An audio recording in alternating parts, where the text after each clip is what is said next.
शांताकारं भुजंगशयनं पद्मनाभं सुरेशं विश्वाधारं गगनसदृशं मेघवर्णं शुभांगं लक्ष्मीकान्तं कमलनयनं योगिभिध्यानगम्यं वंदे विष्णुभवभयहरं सर्वलोकैकनाथं। मंगलम भगवान विष्णु मंगलम गरुड़ध्वज मंगलम पुंडरीकाक्ष मंगलाय तनोहरि। ओम नमो भगवते वासुदेवाय। आज का दिन आप सभी के लिए मंगलमय हो।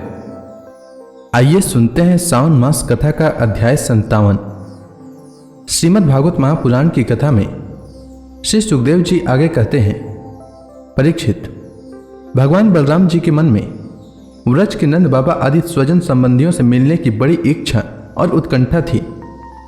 अब वे रथ पर सवार होकर द्वारका से नंद बाबा के व्रज में आए। इधर उनके लिए व्रजवासी गोप और गोपियां भी बहुत दिनों से उत्कंठित थी। उन्हें अपने बीच में पाकर सबने बड़े प्रेम से गले लगाया। बलराम जी ने माता यशोदा और नंद बाबा को प्रणाम किया। उन लोगों ने भी आशीर्वाद देकर उनका अभिनंदन किया। यह कहकर कि बलराम जी, तुम जगदीश्वर हो, अपने छोटे भाई श्री कृष्ण के साथ सर्वदा हमारी रक्षा करते रहो। उनको गोद में ले लिया और अपने प्रेमाश्रुओं से उन्हें भिगो दिया।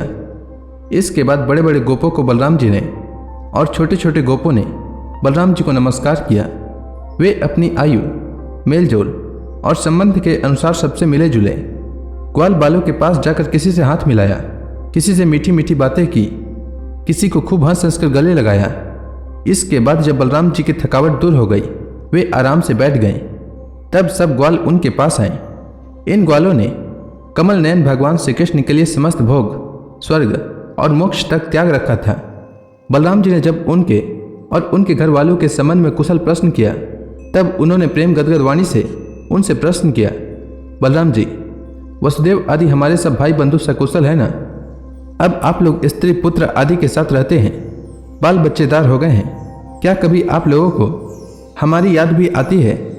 यह बड़े सौभाग्य की बात है कि पापी कंस को आप लोगों ने मार डाला और अपने सुहृद संबंधियों को बड़े कष्ट से बचा लिया। यह भी कम आनंद की बात नहीं है कि आप लोगों ने और भी बहुत से शत्रुओं को मार डाला या जीत लिया और अब अत्यंत सुरक्षित दुर्ग में आप लोग निवास करते हैं। परीक्षित, भगवान बलराम जी के दर्शन से, उनकी प्रेम भरी चितवन से गोपियां निहाल हो गईं।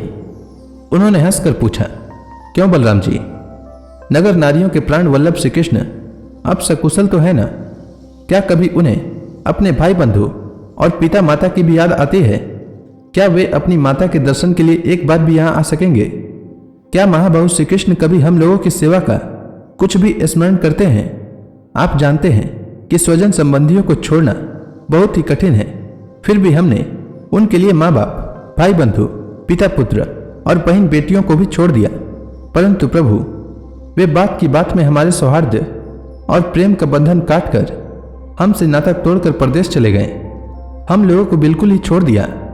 हम चाहती तो उन्हें रोक लेती, परंतु जब वे कहते हैं कि हम तुम्हारे ऋणी हैं, तुम्हारे उपकार का बदला कभी नहीं चुका सकते, तब ऐसी कौन सी स्त्री है जो उनकी मीठी मीठी बातों पर विश्वास न कर लेती? एक गोपी ने कहा, बलराम जी, हम तो गांव की गंवार ग्वालिनें ठहरी, उनकी बातों में आ गई, परंतु नगर की स्त्रियां तो बड़ी चतुर होती हैं। भला वे चंचल और कृतज्ञ श्री कृष्ण की बातों में क्यों फंसने लगी? उन्हें तो वे नहीं छका पाते होंगे। दूसरी गोपी ने कहा, नहीं सखी, श्री कृष्ण बातें बनाने में तो एक ही हैं। ऐसी रंग बिरंगी मीठी मीठी बातें करते हैं कि क्या कहना। उनकी सुंदर मुस्कुराहट और प्रेम भरी चितवन से नगर नारियां भी प्रेमावेश से व्याकुल हो जाती होंगी और वे अवश्य उनकी बातों में आकर अपने को निछावर कर देती होंगी। तीसरी गोपी ने कहा, अरे गोपियों, हम लोगों को उसकी बात से क्या मतलब है? यदि समय ही काटना है तो दूसरी कोई बात करो।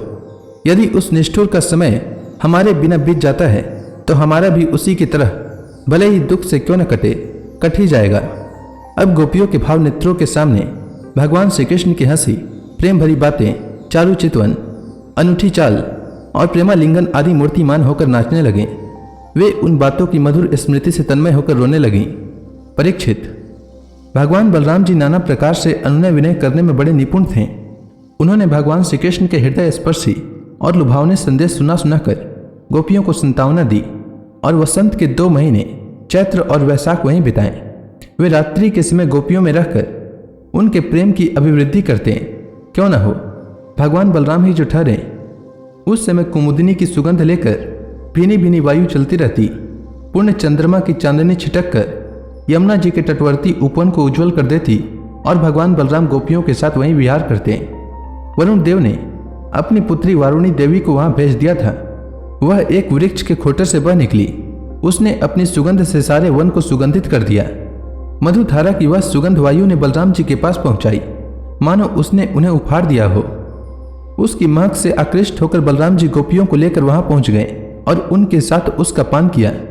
उस समय गोपियां बलराम जी के चारों ओर उनके चरित्र का गान कर रही थी और वे मतवाले से होकर वन में विचर रहे थे।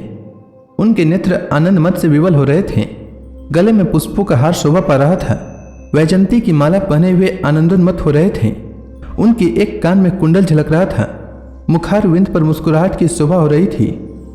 उस पर पसीने की बूंदें हिमकण के समान जान पड़ती थी।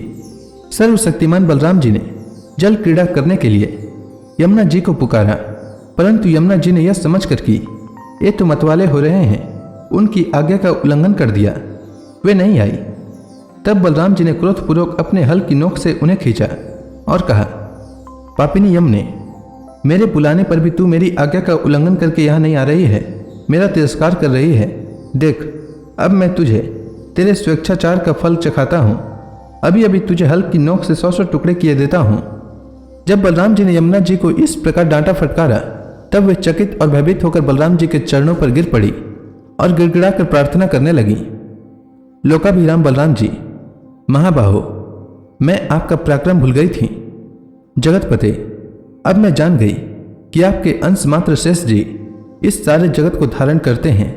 भगवान, आप परम ऐश्वर्यशाली हैं।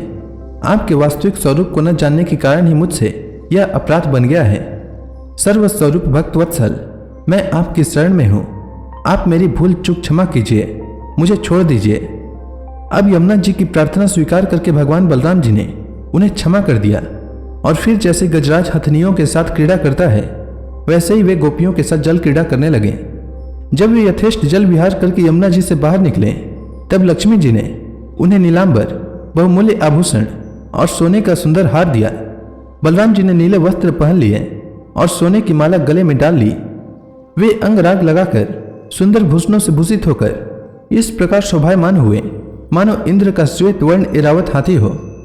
परीक्षित, यमुना जी अब भी बलराम जी के खींचे हुए मार्ग से बहती हैं और वे ऐसी जान पड़ती हैं मानो अनंत शक्ति भगवान बलराम जी का यश गान कर रही हो। बलराम जी का चित्त व्रजवासिनी गोपियों के माधुर्य से इस प्रकार मुग्ध हो गया कि उन्हें समय का कुछ भी ध्यान न रहा। बहुत सी रात्रियां एक रात के समान व्यतीत हो गई। इस प्रकार बलराम जी व्रज में विहार करते रहे। तो इसी के साथ यह अध्याय समाप्त हुआ। इसके आगे की कथा मैं कल के अध्याय में सुनाऊंगा। तब तक के लिए भगवान हरि का नाम लेते रहें। तो प्रेम से बोलिए भगवान विष्णु की जय, श्री कृष्ण भगवान की जय, समस्त देवी देवताओं की जय।